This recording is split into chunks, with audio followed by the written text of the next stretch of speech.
Hey there, greetings everybody. I want to welcome you here to the Prog Monster. My name is Murph. I am the host of this show, a show dedicated to progressive rock and other forms of rock music. So we're here today with an episode of Playlist. I do this show once a month, and it usually comes mid-month, a little past mid-month now, but usually I do mid-month, and then I do my new albums purchased at the end of the month. So this month we're going to be doing I'll do what I normally do, which is I give you the albums that I took out of the playlist, tell you the ones I put into the playlist.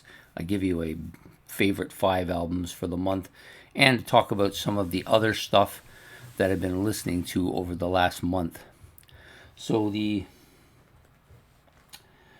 I'll give you the albums that I took out of the list this month. So the first one they're not in any particular order, but I'll give them to you from the bottom up. So, Blue Oyster Cult Spectres came out of it.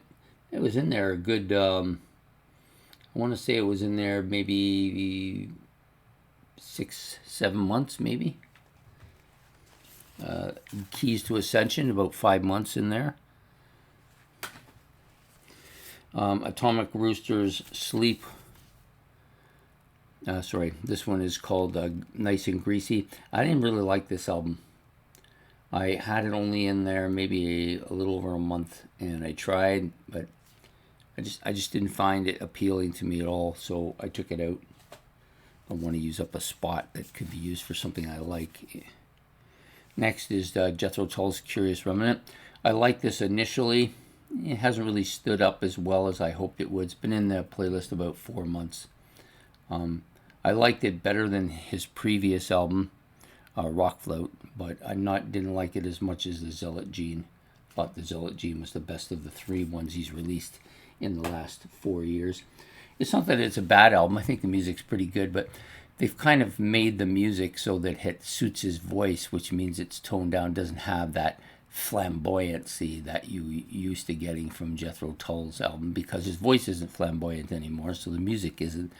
And again, it's not bad. I don't mind it. I don't like any of the 3 albums. I think they're all pretty good, but just not really what I was hoping for. Anyways, I don't know what I was hoping for, because obviously he can't change it. His voice is what it is, and so my opinion is what it is. Sorry. Okay, so the albums that took their place in the playlist. We'll do them from the top down. So Painkiller going in there now on the list. This is a good album.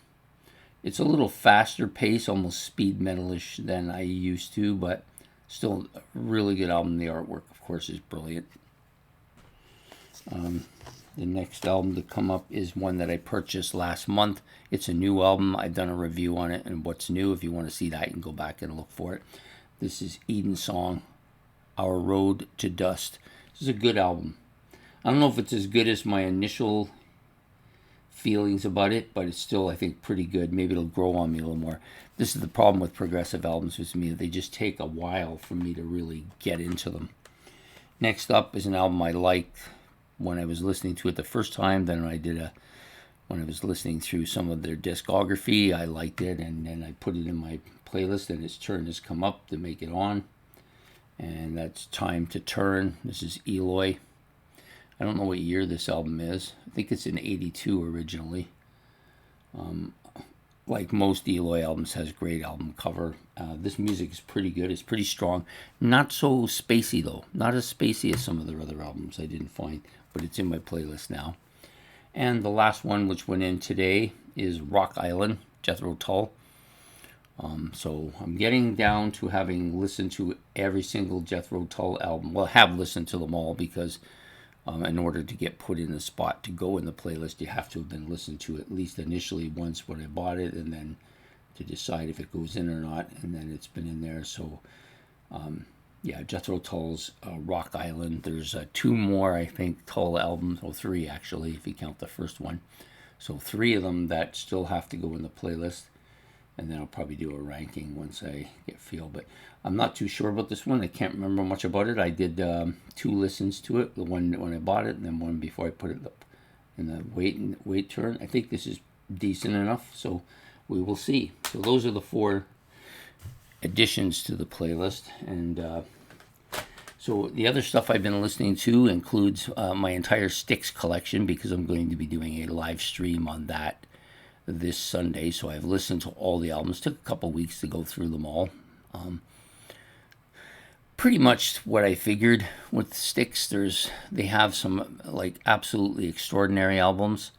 They have some somewhat mediocre albums, and then they have a bunch that maybe are a little below a little subpar for me, anyways. And then I have a couple of collections. I have, I think, 2 collections and a live one by them as well. So yeah, that basically I went through the entire discography for that, and plus I've been doing the Battle of the Masterpiece albums, so I've been listening to them as well. That's pretty much all I've been listening to, other than doing the listening to for each of the albums that go into the series we're running for the month of July, my 31 favorite rock albums from 1969. Yeah, I'm enjoying that. There's a lot of stuff that's fairly new to me, but I liked it immediately when I was listening to it. So a lot of there was a bunch of spots at the bottom that were kind of contentious as to which of the 20 or 30 albums I had put on the list to be reviewed were going to actually get in there, and I'm happy with the list. Did miss one particular band. Was kind of a surprise to me. I thought I had checked them and had determined that there was no albums from 69, only to find out there was 2 from 69. Both probably would have made my list, but they'll go in the honorable mention. They're both from Golden Earring. Anyways, so that's what my playlist is like today. I'm going to give you my top 10 or my top 5 favorite albums currently on the playlist in ascending order. It hasn't changed dramatically. A couple albums have moved up slightly. I did have Subterranea at the top for a couple of weeks, but wasn't able to hold off, and so it's not in the top spot anymore. So coming in at number 5 is this album. I really like this album a lot. It's growing on me a lot. It's a heavier album than I thought originally was going to be. This is Marillion's Fugazi, their second studio album. I believe it was released in 84. Yep, 1984. It's a good album. Pretty solid. Especially the front half. The front half's very good. Next album in 4th spot, Dire Straits' Brothers in Arms. This album has always kind of impressed me, and it's more so now that I've owned it and been listening to it a lot. There's a lot of really good stuff on this. It doesn't have that earlier kind of Bruce Springsteen-y sound that they had early on in their career. This one is still good, really great. Probably their best album, I would have to say. Anyways, it's number 4 here. Number 3, the Klaatu, the debut one, the one here where my finger's tapping. The other one is the second album. Just like just about every track on this. I actually like the track so much I did a ranking of the songs on the album. Just there's difference to all the tracks, but they're all really good in a different kind of way, I guess. Really good album. So number 3 probably would it still has a chance to make it to number 1. The 2 top albums have been up there for a long time, and might burn out. He might get a chance to move in and take over. Subterranea is number 2.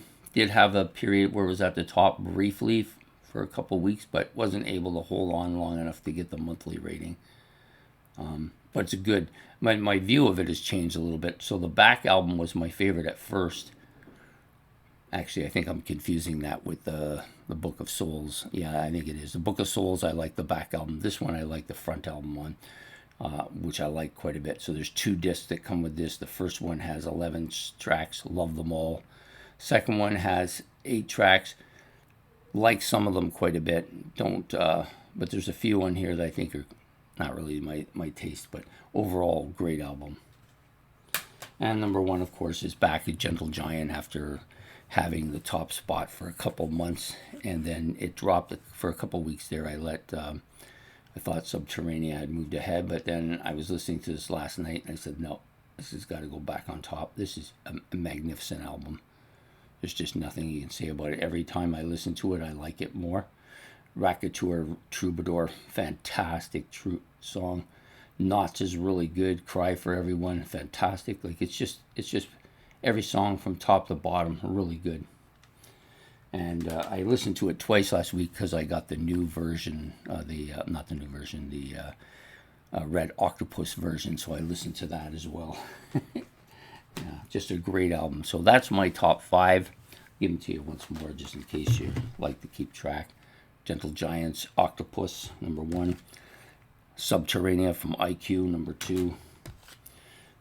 Debut album from the Klaatu, some call it 347 EST. Call it that if you want. Dire Straits, Brothers in Arms, number 4. And last but not least, Fugazi from Marillion. Like them all quite a bit. It's a strong top 5, I think.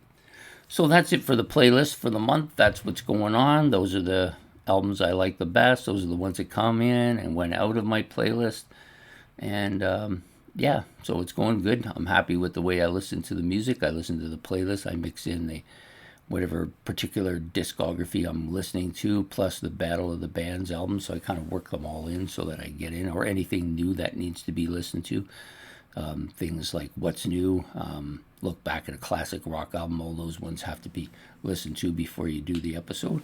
So that's it. That's what's going on. Been doing okay. I'm happy with it. I'm happy with the subscriptions have gone up well. Just working on getting more people watching for longer time so you can get the hours up and get fully enamorized. That's great. Whatever I get, I'm just going to use to buy more stuff so you guys can listen to that too. So anyways, I'm happy and I'm glad that everybody's enjoying it, and I'll continue to do this stuff as long as some people like it. Okay? So please hit the like and subscribe. That's much appreciated. If you want to make any comments about any of the albums I've been talking about today, or my top 5, or whatever you want to do, you can talk about in the comment section, and I will get back to you wherever I am able to. I try to answer everything, or at least like everything. So I will see you then. So have yourself a good day, good evening, goodbye from Prog Monster.